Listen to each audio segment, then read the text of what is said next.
Everybody, and welcome back to Motivational Minute.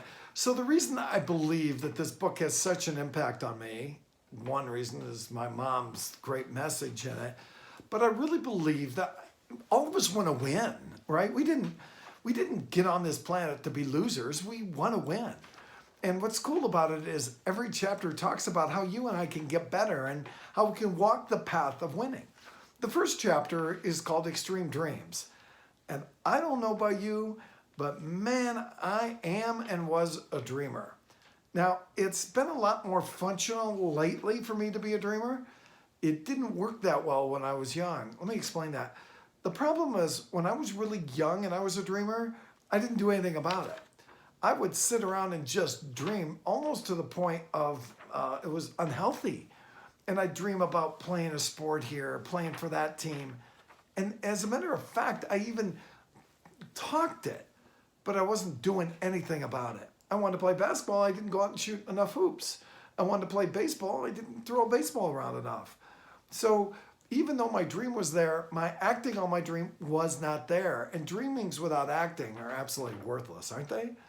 So what's happened? Well, my mom always told me I'd be a late bloomer, and I did bloom late. As a matter of fact, I have from recovery of 35 years ago to today where I own businesses. I have a great family, I have great kids, and I've got big dreams.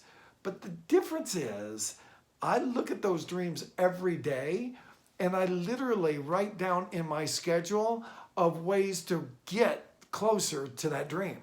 So on my wall over here to the left, I have my 5-year goal. And I've also scheduled out what I'm going to do every year to get closer to that goal and what I do every month to get closer to that goal.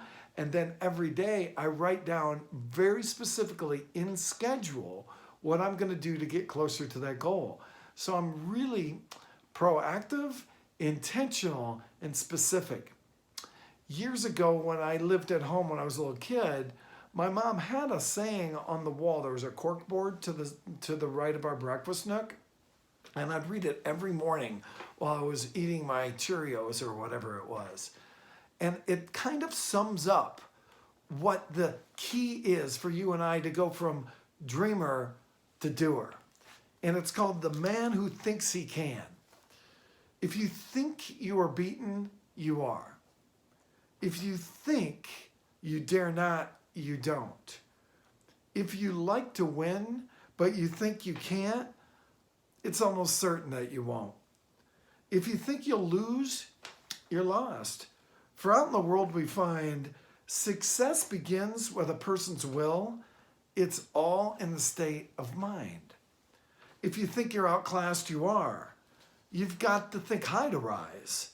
You've got to be sure of yourself before you can ever win a prize. Life's battles don't always go to the stronger or faster woman or man, but sooner or later, the one who wins is the one who thinks they can. And I used to read that every day.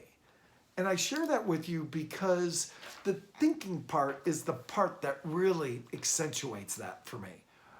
Recently, I saw my buddy Paul Martinelli give a talk in Orlando, and he talked about the creative part of us, the part of us which comes up with an idea to maybe open a business. Where do you think that comes from? Well, it had to come from somewhere, right? Well, I believe it comes from God. I believe God is planting that seed in us. And if it's a thought from God, you and I already are closer to achieving it because the God of the universe gave us that idea. And when you and I act on it, we're fulfilling God's will. When you and I don't act on it, when we don't move our feet, when we don't go toward that dream, we're going against God's will. So if I've got something in my mind that was planted by the seed, planted and that seed was planted by God, can you imagine? The reality is I cannot fail. I can't fail because God put it within me and I've got that supernatural power of God helping me get it. Isn't that cool? I believe too that I've found with my dreams recently And the reason they're manifesting, not only do I write them down every day, as a wise man once told me years ago, and I look at them every day, but as I write them down and look at them and read it out, I actualize it, meaning I really feel that dream in motion. I can feel how it feels. I can feel how I'm going to feel when achieving it. I can feel now the joy of walking step by step by step by step by step toward it. Now, here's something I just want to point out before we're done with the dreaming piece. WIN NOW is an acronym I love. WIN is what's important now, and now no other way. Remember I talked about my drug addiction years ago? Well, I always used to want to get to that wall over there. I had a dream, sure, and I'd dream myself to the wall. I wouldn't do anything about it, but I always thought about the future. Now I have dreams that are huge dreams, and I actualize them, and yet I do something every day to get there, like I said, but I think about the now. What can I do now? Remember earlier I talked about my schedule? I write down things now to get me closer to what I want. And one of those things, those strategies that I have is 10 ways to do a better job now at what I want. And I write down 10 ways every day to get that thing I want and to do them now. The now is the big part of all of this. Yeah, the future is great, but I also got to live in the now, don't I? Not in the past, not in the future, the now. What I do now is going to determine whether or not I hit that thing on my wall. Hey, that was fun, wasn't it? I'll talk to you guys next time on Motivational Minute. Take care.